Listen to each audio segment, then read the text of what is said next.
đêm dài nữa đã qua đi, ngày mới lại bắt đầu. Hôm nay tôi leo xuống giường trước thanh niên kia, ngó xem thanh niên kia một chút.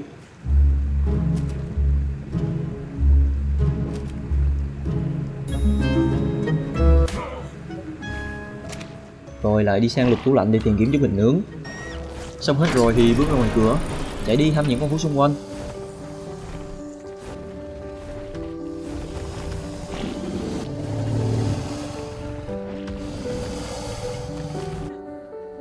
Bầy bọn chú thì lại bị dính hết vào nhau, để thanh niên kia sắp xếp.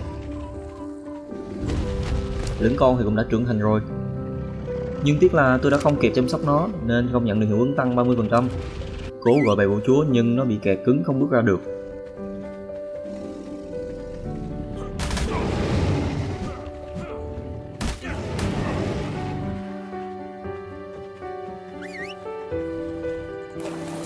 Tôi cưỡi voi cổ đại đi sắp xếp lại về chỗ.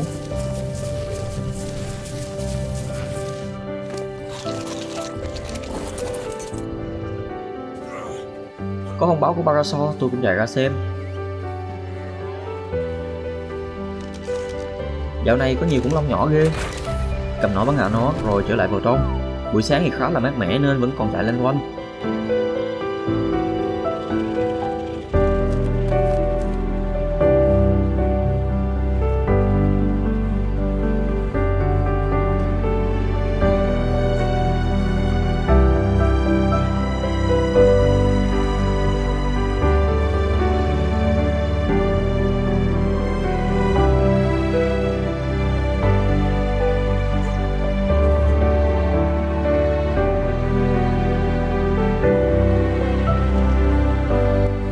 Rồi cuối cùng vẫn phải lên Vessel tiếp tục công việc.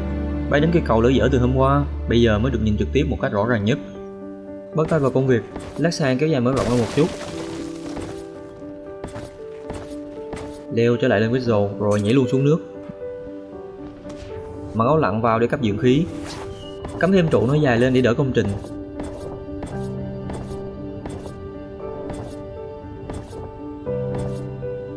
Leo lên trên kiểm tra một chút.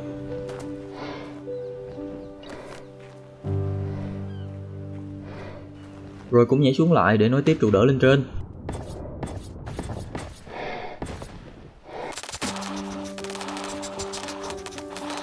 Loay hoay làm việc một chút thì thấy một group đỏ bên kia đang từ từ hạ xuống.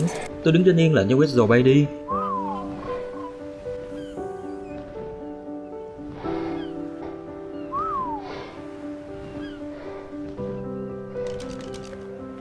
Bay đến nơi tôi kỳ vọng một món đồ xịn từ cái group đỏ có hào quang xung quanh. Mở nó ra thì nhận được 2 cái yên và một cái khiên sắt không cũng xịn. Rồi cầm lái bay quay trở về. Giờ mới để ý lại, không hiểu cái gì đã bị bể đâu mất phần sàn phía trên. Rõ ràng là đã lát xong hết từ hôm qua rồi mà. Dù thấy sai ở đâu đó nhưng vẫn phải xây dựng lại. Cảm giác làm lại của vật mình đã làm thì mùi vị nó chua cay một chút nhưng vẫn phải cắn răng mà làm.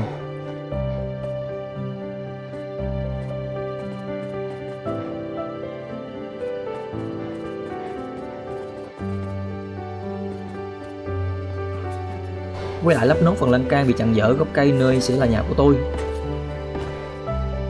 Có sẵn được một cây cầu tạm thời rồi. Thanh niên kia thì chắc cũng đã gần xong nhà của anh ta, nhưng tôi lại chưa có gì. Leo lên Harry đi thu hoạch một ít nguyên liệu. Khu vực này nằm gần núi tuyết nên cũng sẽ hơi se lạnh. Vậy nên tôi sẽ làm một căn nhà gỗ cho ấm cúng. Việc đầu tiên và quan trọng nhất trong xây dựng là phải xây nền móng định hình diện tích căn nhà. Vì là một căn nhà gỗ đơn giản nên sẽ không cần đến trụ cột quá chắc chắn. Tôi xây luôn bức tường bao che trước.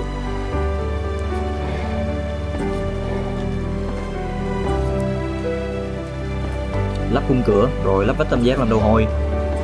Sau đó đi ra ngoài chuyển đổi nền sang nhang lóc cho chắc chắn.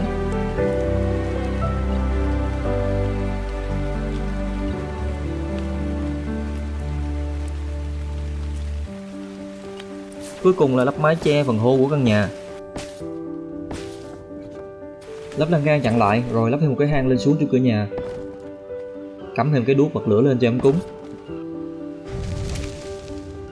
Đang đứng lui lui để xem thì lọt luôn xuống đất. Thế là phải cuốc bộ vòng ngược trở lên. Đặt thêm một cái nồi nấu bật lên cho chiêu chiêu. Đã là căn nhà không thể thiếu một cái giường được.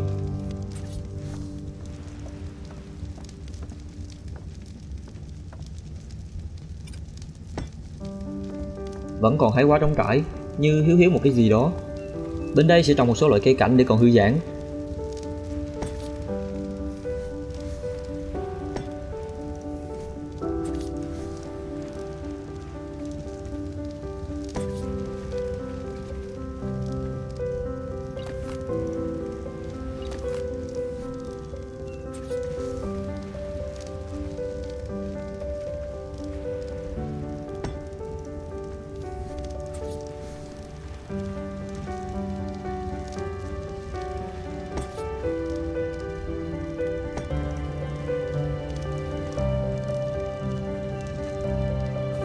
Lê hoay một hồi lại bị rơi nữa xuống đất, gọi với rồi xuống để rút lên, bay trở về nhà kho để chế tạo một cái vách kính để mở rộng không gian lấy ánh sáng.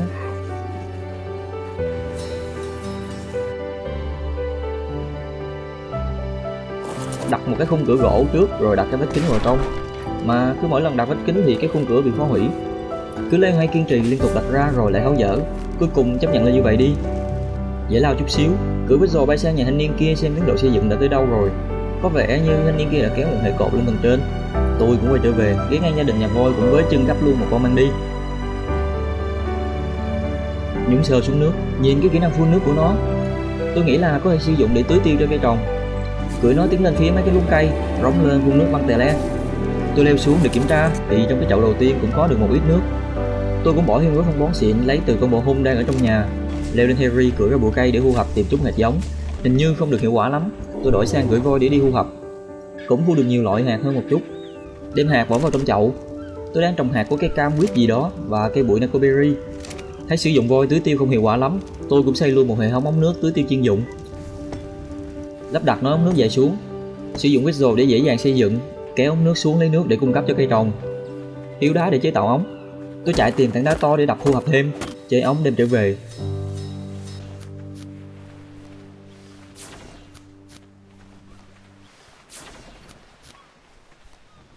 Đặt nó ra mãi thì cũng chạm được nguồn nước. Cưỡi Whistle bay trở lên nhà, lấy một cái bàn chọn vị trí đặt ra, lại hơi mãi thì mới chọn được một chỗ ưng ý. Đặt thêm hai cái thùng đồ nhỏ để tiện chứa đồ cá nhân. Trời thì mưa tầm tã, nhìn nhà cũng hơi ngột ngạt. Tôi lắp thêm cái khung cửa kính để mở rộng không gian, lắp thêm cái cửa gỗ vào để chắn lại. Nhìn thì hơi vô tri một chút, nhưng tôi chấp nhận tạm vậy. Thấy vẫn còn thiếu chút ấm áp. Tôi cũng lục tìm một cái gì đó có thể sưởi ấm. Do tìm bằng công thức một hồi lâu thì cũng tìm được một cái lò sưởi. Mừng rỡ, tôi đi lấy nguyên liệu để chế tạo nó ngay cho nóng. Đi trở vào trong nhà tìm chỗ đặt, bị bộ bàn ghế cản trở. Vì muốn đặt nó ra nên tôi buộc phải phá dỡ, lắp đặt lại sau vậy. Lắp đặt nó ra trước rồi bỏ củi gỗ vào hắt lửa lên. Cảm giác ấm cúng hơn hẳn. Ra ngoài lấy đồ tôi chế tạo lại một cái bàn.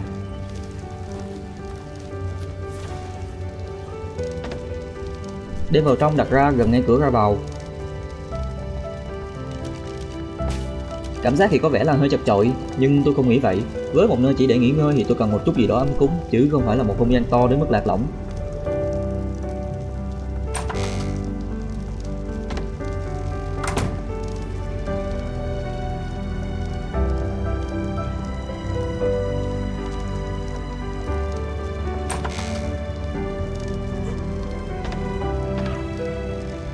Cũng tạm ổn rồi, tôi chạy ra ngoài để nghỉ giải lao, thư giãn sau khi làm xong căn nhà.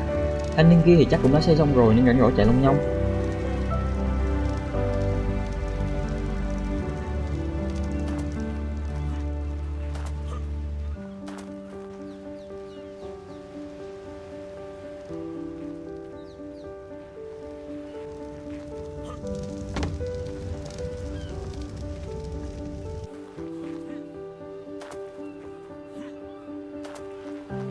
Thanh niên cứ cầm kính lúp đi soi xuống biển.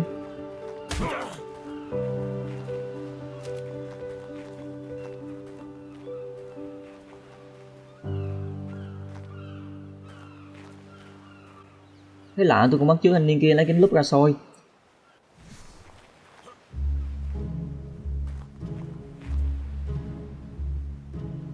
Ngạc nhiên là với một cái hố kính chiên để nhìn tiêu cự gần thì lại nhìn xuyên được xuống đáy biển. Thấy rõ ràng được sinh vật dưới biển. Thấy được cả cái mỏ dầu ở đằng xa. Đứng thư giãn được một chút. Leo lên lại Whistle đi hoàn thiện cây cầu. Đoạn này thì cũng cần phải có một cái cầu thang mới lên xuống ổn áp được. Xây một cái vách dựng đứng cao lên. Lát sàn kéo ra vào trong. Thấy vẫn chưa đủ cao, nâng lên hai cái vách tường nữa thì mới ổn. lắp sàn kéo vào trong tiếp, cắm trụ đặt ra để đỡ tiếp sàn, và cuối cùng là lắp cầu thang kéo dài xuống đất. Còn bị hở một chút, xử lý nhanh bằng cách phá vỡ một phần cầu thang, kéo sàn ra để có được vị trí găm trụ xuống đất.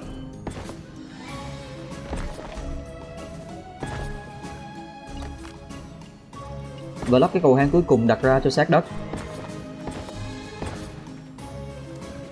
Vào lắp cầu thang bên trong, thanh niên kia thì cứ xà quần bên cạnh. Vậy thì tôi cũng ném số cầu thang đó ra cho anh ta lắp đặt. Nhận được việc để làm, thanh niên mừng rỡ phi luôn xuống, và kết quả là lọt luôn xuống đất. Cuối cùng là phải chạy lội bộ ven vách đá để vòng lên.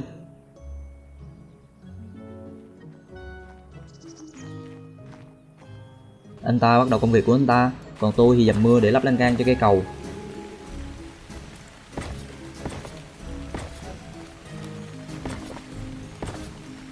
Lắp lan can không thì quá đơn điệu và trông có vẻ yếu ớt, thế là tôi phải xây thêm trụ ra. Muốn đặt được trụ ở góc, tôi phải dùng một cái nền ghim để làm chuẩn, rồi đặt trụ nó dọc dài ra theo chiều dài của sàn.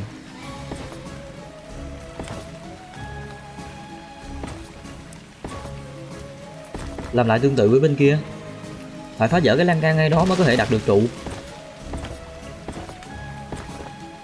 Tôi cùng với thanh niên kia cũng lắp được một số trụ. Trời mưa thì cũng vừa tạnh, thấy thanh niên kia cứ đi lượn quanh, tôi cầm cánh lúp vờ như đang soi cái gì phía dưới.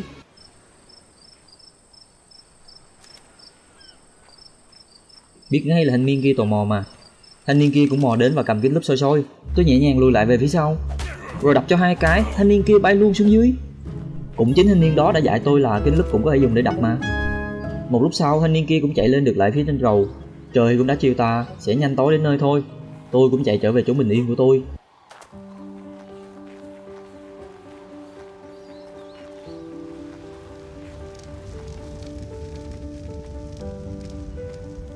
Soi mói Harry một chút,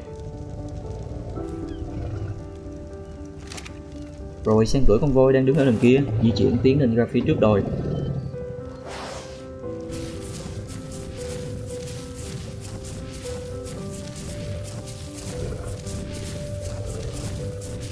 Cho đứng hướng ra biển, leo trèo xuống đất, nhìn ngắm xung quanh nhà.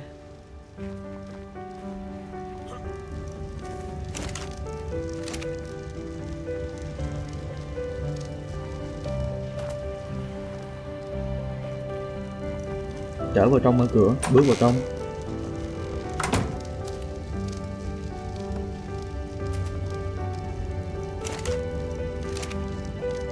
Leo lên giường, nằm ở đây chính xác là một cảm giác bình yên đã từ lâu rồi không có được.